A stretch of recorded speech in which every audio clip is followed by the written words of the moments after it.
देखो बेटा, ये relation between refracting index, angle of prism and angle of deviation for small angle prism या small prism भी कहते हैं, ये छोटी सी डेरिवेशन टाइप है, 2 मार्क की आती है।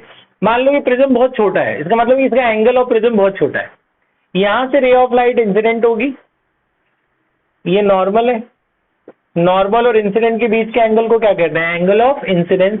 यहां से रिफ्रैक्ट होती है, फिर बाहर निकल जाती है इमर्जेंट रे। यहाँ पे भी एक नॉर्मल डालते हो आप, इसको क्या बोलते हैं? एंगल ऑफ इमर्जेंस, है ना। यहाँ पे क्या होता है? एंगल ऑफ रिफ्रैक्शन होता है ना दोनों। अगर इमर्जेंट रे और इंसिडेंट रे को बढ़ाए तो ये जो एंगल होता है इसे एंगल ऑफ डेविएशन कहते हैं। ये तो सबने पढ़ा है डायग्राम। अब स्मॉल एंगल प्रिज्म होने से क्या होता है कि ये आई भी छोटा हो जाता है, R1 R2 ई सब छोटे हो जाते हैं। मतलब अगर एंगल ऑफ प्रिज्म स्मॉल होगा तो इंसिडेंस भी स्मॉल होगा, दोनों रिफ्रैक्शन भी स्मॉल होंगे, एंगल ऑफ इमर्जेंस भी स्मॉल होगा। आपको याद है म्यू इज इक्वल टू क्या होता था? Sine i by sine r. एक बार इधर से जाओ, इधर से म्यू किसके बराबर है? Sine i by sine r. आपको बताया गया था कि जब थीटा बहुत स्मॉल होता है, when theta is very small, sine theta is considered as theta. Sine theta में से साइन हटा सकते हो, तो साइन आई को आप अप्रोक्सीमेटली क्या लिख सकते हो? आई। और साइन आर अगर यहां से रह जाती है, ये एंगल ऑफ इंसिडेंस होगा, रिफ्रैक्शन क्या होगा? R1। और साइन आर को अप्रोक्सीमेटली क्या लिख सकते हो? आर। साइन थीटा किसके बराबर है? थीटा के बराबर है। तो साइन आई किसके बराबर होगा? आई के। और साइन R1 किसके बराबर होगा? R1 के। तो यहां से आपका म्यू निकल गया। अगर मुझे यहां से आई निकालना पड़े तो आई कितना निकलेगा? Mu times of R1। आई की वैल्यू कितनी आई? Mu times of R1। अब अगर इस फेज से देखो, दूसरे फेज से, जैसे यहां से रे जाती तो ये इंसिडेंस है, ये रिफ्रैक्शन है। अगर यही रे ऐसे जाती तो ऐसे निकलती, तब ये इंसिडेंस होता, ये रिफ्रैक्शन होता। अगर दूसरे फेज से देखें, from other face of the prism, देखो यही फॉर्मूला फिर से लगाओ, mu is equal to sine i by sine r. अब आई क्या होगा? आर क्या होगा? अगर ऐसे जाती रे तो ये आई होता या आर होता? आई की वैल्यू क्या होती? ई। और आर की वैल्यू क्या होती? R2। यही लॉ इसमें भी लगाओ। साइन थीटा किसके बराबर है? थीटा के। जब थीटा बहुत छोटा है, ये सारे एंगल छोटे हैं, हमने बोला स्मॉल एंगल प्रिज्म है, तो साइन ई किसके बराबर होगा? ई के। और साइन R2 किसके बराबर होगा?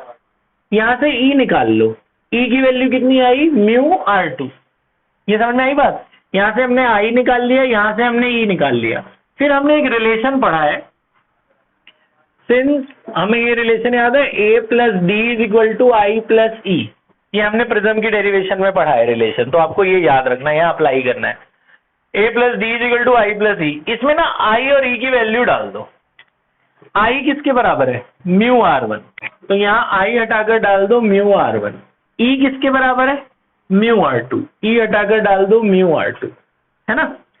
यहां से जो A है उधर ले जाओ, ये प्लस ए उधर ले गया मैं, मतलब 2 स्टेप दूर है हम। ये डेल्टा ऐसे लिख दिया। देखो म्यू कॉमन आ रहा है, क्या बचा? R1 प्लस R2 माइनस ए।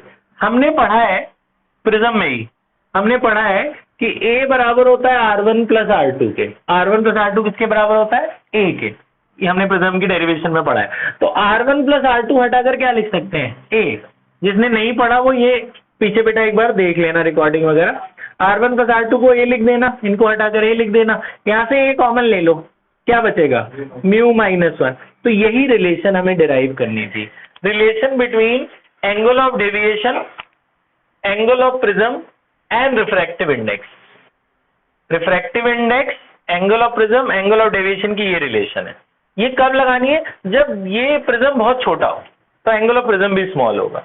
ठीक है, एक ये टॉपिक हमारा बचा था, एक ये बचा है कैसेग्रेन रिफ्लेक्टिंग टाइप टेलीस्कोप। ये लास्ट टॉपिक है इस चैप्टर का। ध्यान सुनना, 2 तरीके के टेलीस्कोप है हमारे कोर्स में, एक रिफ्लेक्टिंग टेलीस्कोप, एक रिफ्रैक्टिंग टेलीस्कोप। रिफ्रैक्टिंग जो हमने पढ़ा है, एस्ट्रोनॉमिकल टेलीस्कोप को रिफ्रैक्टिंग बोलते हैं। क्यों? उसमें सारे लेंस का इस्तेमाल होता है, उसमें कहीं कोई पेंट वेंट नहीं होता ना, लाइट आती है, इमेज बनाती है। तो दोनों लेंस का इस्तेमाल वाला जो है वो रिफ्रैक्टिंग टेलीस्कोप है। ये पुराने जमाने में सबसे पहले जो टेलीस्कोप बनाया गया वो इनके साइंटिस्ट का नाम है कैसे ग्रे, उन्होंने बनाया। उन्होंने रिफ्लेक्टिंग टाइप टेलीस्कोप, उन्होंने मिरर के इस्तेमाल किए, शीशे लगाए थे उसमें। देखो क्या था, ये तो वो है सपोर्ट है, ये कुछ नहीं है, किनारे किनारे ये सपोर्ट है। दो शीशे लगाए उसने, एक ये कॉनकेव है और एक ये कॉन्वेक्स है। ये कॉनकेव मिरर, आपको याद है कॉनकेव मिरर कैसा होता था, इधर पेंट होता था, ये कौन सा मिरर है, कॉनकेव। और जब इस साइड पेंट होता था तो ये कौन सा मिरर है, कॉन्वेक्स। तो आप देखो तो ये कॉनकेव है, कॉनकेव के बीच में छोटा सा होल होता है, इसे पैराबोलॉइडल मिरर कहते हैं। पैराबोलॉइडल, ये पैराबोलॉइडल मिरर है, ठीक है। और ये आपका कॉन्वेक्स मिरर है। मान लो स्टार को देखना है इनको, यहां एक आई पीस होता है, इस आई पीस की मदद से ये लोग देखते हैं, उसे यहां से देखते हैं। तो लाइट इंफिनिटी से आ रही है क्योंकि स्टार इंफिनिटी पे है। तो जो ये वाला मिरर है आपका, ये लाइट यानी पैराबोलॉइडल मिरर ये रिफ्लेक्ट कर देगा, ये लाइट को रिफ्लेक्ट करेगा। इस मिरर का ये फोकस है, तो लाइट अगर जाए तो यहां पे जाएगी, फोकस पे जानी चाहिए। लाइट कहां जानी चाहिए, फोकस पे।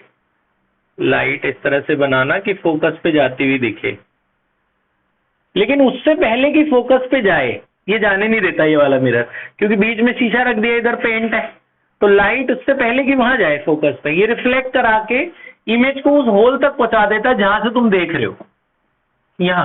यहां इमेज बन जाती है आई पीस के बिल्कुल पास में, तो आपको स्टार दिखाई देता है इधर, समझे।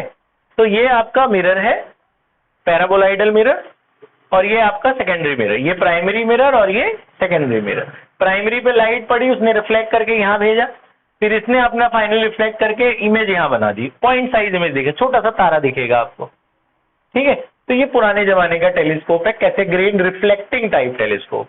अब एक क्वेश्चन आता है लास्ट कि रिफ्लेक्टिंग का यानी ये वाले टेलीस्कोप का क्या एडवांटेज है, reflecting type over refracting type, यानी कि जो एस्ट्रोनॉमिकल पढ़े हमने टेलीस्कोप, वो रिफ्रैक्टिंग टाइप टेलीस्कोप है।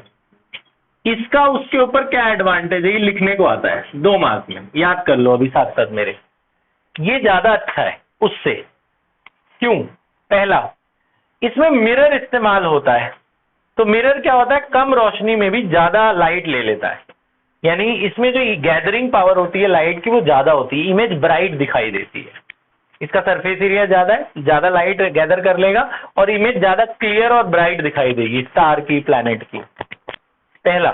दूसरा, क्योंकि इसमें मिरर इस्तेमाल होता है, लेंस इस्तेमाल नहीं होता, तो इसके अंदर क्रोमैटिक एबरेशन एक वर्ड है, क्रोमैटिक एबरेशन, ये आप बाद में लिख लेना। क्रोमैटिक एबरेशन ये पहले था, अभी डिलीट हो गया, लेकिन ये एरर है, ये एक तरह की एरर होती है लेंस में। ये लेंस के अंदर होती है कि जैसे ये सफेद पेन है, जिसके अंदर ये एरर होगी ना, लेंस में होती है, मिरर में नहीं होती। जिसके अंदर एरर होगी ना, ये पेन सफेद की जगह लाल दिखाई देगा, नीला दिखाई देगा, कलर्ड इमेजेस दिखाई देंगी। व्हाइट ऑब्जेक्ट का कलर्ड इमेज दिखना, उसे स्फेरिकल क्रोमैटिक एबरेशन बोलते हैं। वो किसमें होता है, लेंस में। लेंस यहाँ इस्तेमाल ही नहीं होता, यहाँ तो सारे मिरर है, तो इसके अंदर ये डिफेक्ट नहीं होता, उसके अंदर हो सकता है। किसके अंदर, एस्ट्रोनॉमिकल टेलीस्कोप रिफ्रैक्टिंग के अंदर ये डिफेक्ट हो सकता है, कलर्ड इमेजेस वाला। इसके अंदर नहीं होगा, जैसा ऑब्जेक्ट है बिल्कुल वैसा ही दिखाई देगा, सेम टू सेम। पहला डिफेक्ट इसके अंदर नहीं होता। पहला पॉइंट इसका क्या था, इसकी गैदरिंग पावर ज्यादा है तो इमेज ब्राइट दिखाई देती है।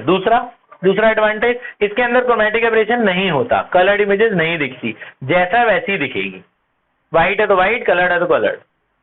दूसरा एक और एरर होता है, उसे स्फेरिकल एबरेशन कहते हैं, वो भी लेंस के अंदर होता है, इसके अंदर नहीं होता।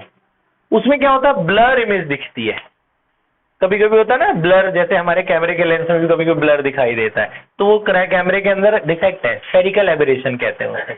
इसके अंदर नहीं होता, शीशे के अंदर भी मिरर लगा रखे हैं तो इसके अंदर स्फेरिकल एबरेशन भी नहीं होता, क्रोमैटिक एबरेशन भी नहीं होता, हाई गैदरिंग पावर होती है, ठीक है। और एक और चीज है, इसकी रिजॉल्विंग पावर भी बहुत अच्छी होती है। जैसे 2 तारे हैं, 2 स्टार है, बहुत पास पास है, तो अब दूर से देखने में तो ऐसे लगे दोनों साथ में, इससे देखेंगे तो थोड़ा सा अलग अलग करके दिखाता है, दोनों तारों के अलग अलग इमेज दिखाएगा, उसे कहते हैं रिजॉल्विंग पावर। इनकी रिजॉल्विंग पावर भी अच्छी होती है, ठीक है, तो इसलिए ये अच्छे माने जाते हैं और टू दी रिफ्रैक्टिंग टेलीस्कोप।